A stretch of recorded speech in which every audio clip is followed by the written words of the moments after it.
He stood in the pocket and made some throws with the defense bearing down on him. Made some accurate throws. In no way was he intimidated by the environment or the people we were playing against or the situation he was in. So for the most part, I was really nice. We turned the ball over twice, which you can't do. We were coming out, the interception on the screen, and he fumbled a snap. He was trying to check on a play that just trust me and run the play. It probably would have been a huge play. But besides that, he's competitive. Kids like him. He's an accurate passer. He showed he's standing in the pocket and still keep his eyes downfield, deliver the ball down the field. So I'm happy with Jeff moving forward. Got any hints as to who will be quarterback this week?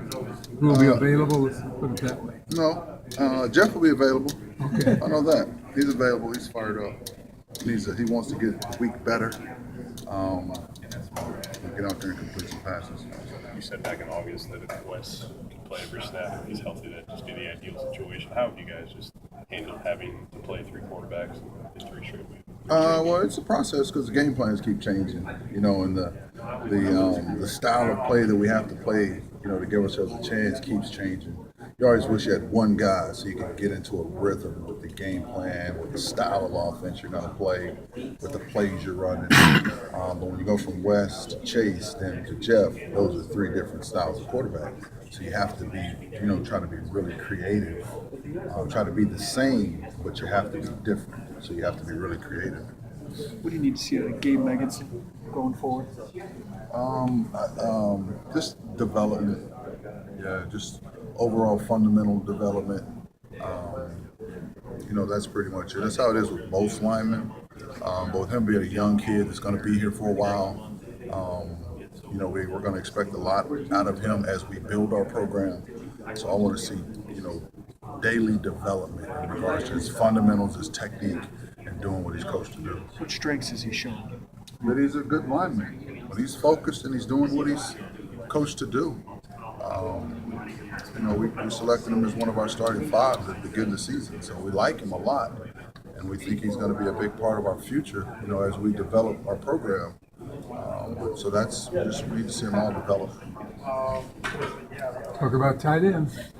They need to play better. You're not getting the receivers that we, hope for. The numbers of catches. Yeah, they need to play better. They're not. They know. I'm not telling you anything that I don't tell them. Andrew, to a man, we've talked about it. He didn't have a very good game at all.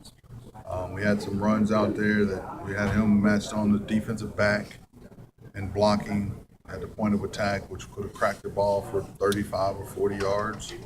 That kid was more competitive, came out both blocks, made a play for 2 yards. So he needs to play better. The other 3 need to be a lot more consistent so that they can get out there.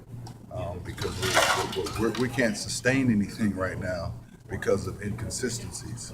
So we're trying to keep the most consistent guys we have on the field so that we can sustain some drives.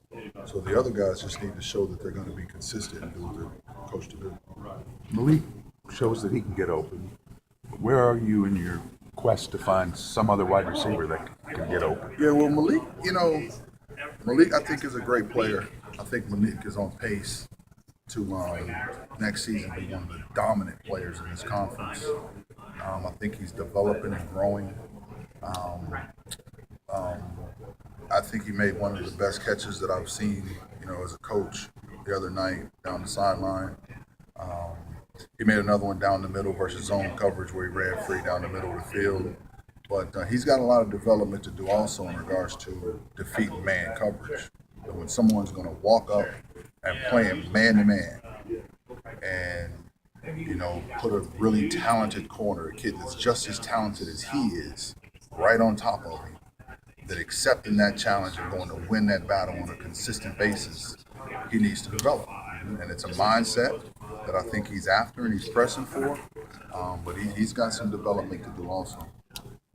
It seems like it'd be hard for whoever your quarterback is, though, without somebody doing a similar thing on the other side of the field for you. That's true. I speak of him, and I'm really hard on him because as we move forward and as we develop, he's Right. A year from now, he's going to have to be a guy that we can rely on to win. Right. So I'm really hard on him because he's going to be the main guy. So I want to make sure that I bruise him up as much as I can all season. But they all have to get better. Man coverage is a mindset. It's easy to get open in zones. The concept will win in zone coverage. We get people in certain spots. But when it's man, it's about defeating the guy in front of you and creating separation. And so they all need to develop a mindset and execute their fundamentals. Have you run up against a blitzing team as varied as Michigan previously? Well, we played against the last 2 years in the ACC. We played against that defensive coordinator. He has a wild blitzing style. Our plan going into the game that we talked to the kids about was when they line up in those spread out weird looks and they're pressuring on third and long, we're going to run the ball in the open spots. That was our plan going into the game. That's why you saw on 3rd and 10, we handed the ball to Kendrick and he ran for about 17 yards because we knew that plan would work because those types of pressures are built to attack your protection, and then go after your offensive front. They're not built to stop the run. And that we had 2 more where Tyler was at the point of attack with the defensive back, where we had 2 more of those runs on 3rd and long against one of those exotic blitzes. Those pressures are not built to stop the run. So it's a pressure team. It's a very talented team. When you can play man coverage like that, you kind of can be free and pressure whenever you want. Keyshawn did a really good job. His first rep, that ball, what happened is he got a dose of what it's like to be a quarterback because that first rep, they pressured a guy in the A-gap right down the middle, and he took his eyes off the ball and looked at that blitzer, and that's what happens to quarterbacks all the time. And the ball went over his head, but he handled it well. I know he's excited about, being back there. We feel like there's some things that, we could do, with him. He can throw, so we feel like there's some things we can do with him. Just as a whole, man, we got to just do what we're coached to do. There are a lot of things in that game that not only are we not coached to do that, we've never done those things on the practice field. I mean, the first play of the game, one of our main guys, one of our most trusted guys, decided to cut someone when we're throwing a deep play action pass. And we practice our first few plays of the game on Wednesday, practice again on Thursday, walk through on Friday, and walk through them on Saturday. No one's ever discussed or had the kid ever done that. And then we get out there the first play of the game, and the kid decides to try something new. And that's what has to get cleaned up for us to have a chance. Is that when we got a penalty on that? We got a penalty on that. We sure did. Have you gotten to know Jeff's dad, Jeff George's dad? And how much of an influence does he have on you? Have on Jeff? Yeah. Oh, your dad always had. Right, but a little different deal. So he's that's his dad. To Jeff, the little Jeff, he's not, Jeff George, the first pick of the draft, star quarterback. That's just dad to him. So I think it's a little bit different than we see Jeff George,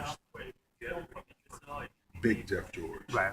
because we're all fans of him. But to little Jeff, that's just his dad. So, I think there's a different relationship than we even know about. They have a father-son relationship. I am. When you're in the state of Illinois, you root for your team. That's just the way it works, and be pretty cool. Whenever we can get a championship in our state,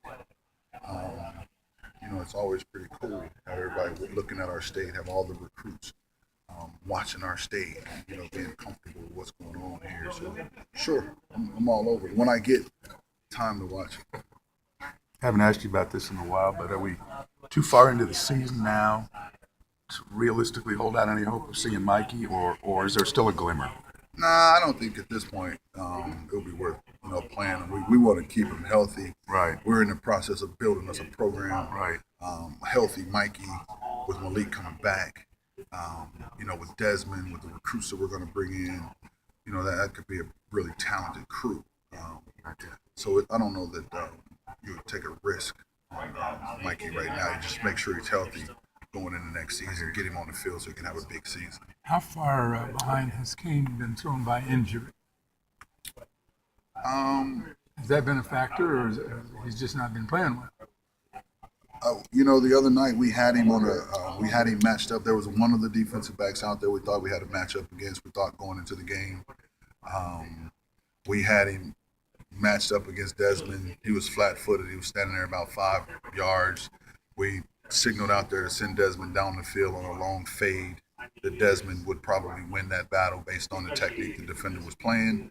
Desmond was on our sideline, missed the signal, ran the wrong route.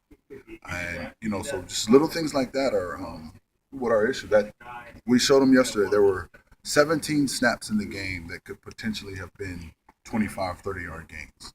That we ended up doing something that we're not, that we missed the signal, or, we missed the call, or we didn't finish our guy, or something happened. So he's just got to focus more and be on top of his game and play well on game day.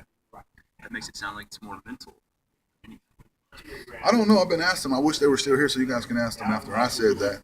But I don't know. We've been on him. Yesterday we had a really tough meeting, about the performance on game day.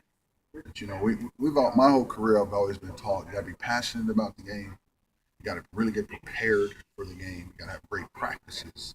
But then ultimately you got to have a performance. But that's how you win.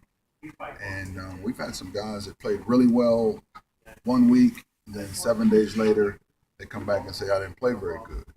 And for us to build the type of consistency that we need, we got to play good on game day. You got to, whatever your routine, Coach Smith talks to him about the routine a lot. Whatever your routine is, you got to make sure your routine puts you in the best place for you to play your best when you get out. You ever had 3 starting quarterbacks in 3 weeks? Sure. Yeah. So you just roll with what it is, right?